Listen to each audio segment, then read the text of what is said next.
PT Bumi Resources Mineral Tbk atau BRMS berhasil membukukan laba bersih di kuartal 3 2025 mencapai 37,61 juta dolar Amerika Serikat atau melambung 129% year on year.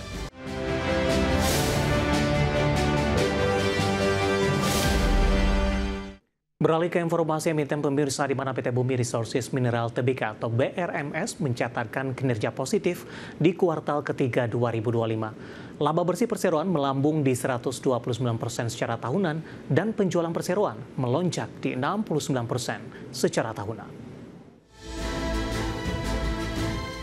Dikutip dari website perseroan PT Bumi Resources Mineral Tbk atau BRMS, berhasil membukukan laba bersih di kuartal 3 2025 mencapai 37,61 juta dolar Amerika Serikat atau melambung 129% year on year dibandingkan dengan plan di kuartal 3 2024 di 16,43 juta dolar Amerika Serikat. Di tengah kenaikan signifikan, laba bersih perseroan juga berhasil membukukan nilai penjualan di 183,58 juta dolar Amerika Serikat atau melonjak 69% year on year dibandingkan dengan capaian di kuartal 3 2024 di 108,48 juta dolar Amerika Serikat. Di tengah lonjakan penjualan, perseroan hanya mencatatkan kenaikan beban pokok penjualan sebesar 43,17% year on year di 80,32 juta dolar Amerika Serikat. Sehingga terkait capaian ini, laba bruto perseroan melesat 97,14% year on year menjadi 103,26 juta dolar Amerika Serikat. Sementara laba usaha perseroan tercatat di 69,72 juta dolar Amerika Serikat atau menanjak 144% year on year. Adapun laba sebelum pajak penghasilan di 51,45 juta dolar Amerika Serikat atau meningkat signifikan 106,46% year on year. Per 30 September 2025, ekuitas perseroan tercatat 1,03 miliar dolar Amerika Serikat atau meningkat 3,8% dibandingkan per 31 Desember 2024 di 994,47 juta dolar Amerika Serikat. Jumlah liabilitas di 185,41 juta dolar Amerika Serikat atau membengkak 15,59% year to date. Sampai akhir September 2025, total aset mencapai 1,22 miliar dolar Amerika Serikat atau meningkat 6,09% year on year. Jumlah kas dan setara kas di 28,05 juta dolar Amerika Serikat atau melonjak dibandingkan posisi akhir Desember 2024 di 11,8 juta dolar Amerika Serikat. Sebagai sumber untuk IT Action. Dari sisi sektoral, pemirsa, barang baku hari ini memimpin penguatan cukup signifikan, terutama di penutupan perdagangan di sesi pertama tadi ditopang oleh penguatan saham-saham emiten emas di tengah rilis kinerja, di mana kinerja juga dipacu dengan kenaikan harga komoditas emas yang berulang kali menyentuh level tertinggi intraday dan penutupan tertinggi. Nah, secara teknikal, BRMS hari ini melaju cukup kencang. Kita langsung saja ke grafis yang pertama, pemirsa, pergerakan saham BRMS di sepanjang perdagangan hari ini. Dapat Anda saksikan grafis di layar televisi Anda dibuka di sesi pertama pada pagi tadi di level 870, langsung bergerak di zona hijau. 9:10 penguatan terbatas masih bertahan di zona hijau di 865 pada pukul 10, 11 hingga penutupan sesi pertama pada siang tadi. Saham BRMS melaju cukup kencang hingga ke level 925. Pembukaan sesi kedua, penguatan lebih ke arah terbatas, namun secara intraday di sesi kedua, BRMS sempat menguat ke Rp930 per saham, menguat di 8,77%. Dan posisi saat ini kembali berada di level yang sama di 930, menguat di 8,77%. Grafis selanjutnya, pergerakan saham BRMS dalam beberapa bulan terakhir sudah mengalami penguatan yang cukup signifikan di tengah rally harga emas, terutama di sepanjang tahun 2025 ini.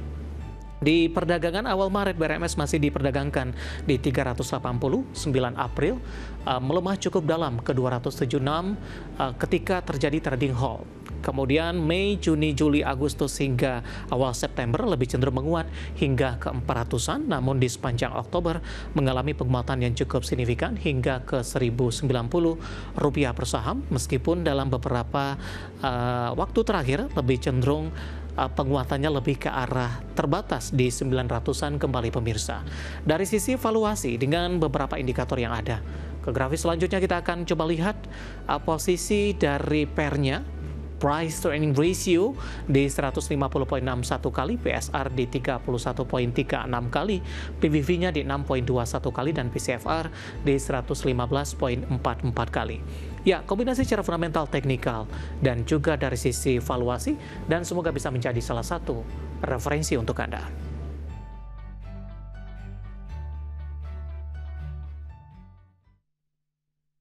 Kita akan jeda kembali dan tetap di tempat Anda. Setelah ini kita akan review jalannya perdagangan di sepanjang hari ini, di mana indeks harga saham gabungan berhasil rebound signifikan dan kembali diperdagangkan di atas level 8.100-an. Kami akan segera kembali sesaat lagi.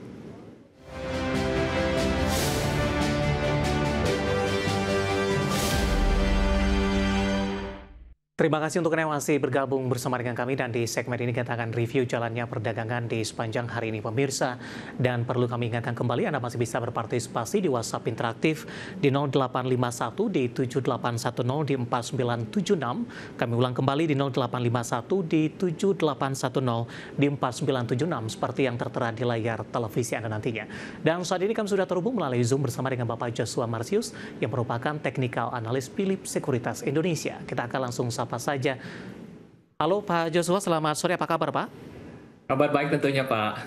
Terima kasih Pak Joshua sudah meluangkan waktu di IDX Channel. Hari ini pergerakan indeks harga saham gabungan cukup menjanjikan. Pak Joshua sempat tertekan di level 8.000-an di sesi pertama, memasuki perdagangan di sesi kedua, IHSG lebih cenderung menguat, bahkan mencoba mendekati penguatan di atas 1% dan kembali diperdagangkan di atas level 8.100-an. Analisis secara teknikal Pak, pembalikan arah yang berhasil diterapkan indeks harga saham gabungan secara intraday hari ini. Kembalikan arahnya sebenarnya kalau kita lihat dari belakangan ini, IHSG sebenarnya terjebak aja di range konsolidasi inside bar-nya 7959 sampai 8354. Dan kalau kita lihat terjadinya rebound pada hari ini, pertandanya cukup baik ya, support 7959-nya nggak ditembus dan bahkan bertahan di atas sana. Artinya masih ada ruang di sekitar range inside bar tadi, bisa mencapai 8354. Apalagi kalau ditambah keputusannya cukup positif ya, keputusan negosiasi dagang antara China dan US, dan juga suku bunga yang akan diputuskan pada minggu ini. Baik, sebenarnya apa yang menyebabkan laju indeks harga saham gabungan cukup tertahan di beberapa hari terakhir Pak Joshua, ketika dari Bursa Wall Street mencatatkan rekor beberapa hari beruntun? Anda sudah sebutkan tadi kesepakatan dagang China, kemudian juga keoptimisan The Fed akan memangkas suku bunga 25 basis point di pertemuan pekan ini. Kalau dilihat memang kita ada di luar faktor itu, ada juga yang baru-baru ini kan adanya proposal atau pengajuan metodologi yang sempat dibicarakan di indeks tadi. Nah itu juga berpengaruh, kan tadi ada dibilang ada outflow miliaran dolar, itu jelas bisa pengaruh, kan pasif indeks ngikutin daripada MSCI Global yang World Index itu. Jadi ada outflow, jadi orang juga mungkin ada sedikit ketakutan, padahal belum pasti ya, ini kan baru metodologi, jadi ada yang mungkin takut. Dan kalau kita lihat yang mengalami penurunan rata-rata juga saham-saham yang berhubungan dengan grup konglomerasi yang sebetulnya jadi ada di daftar MSCI tersebut. Panic selling saja begitu Pak?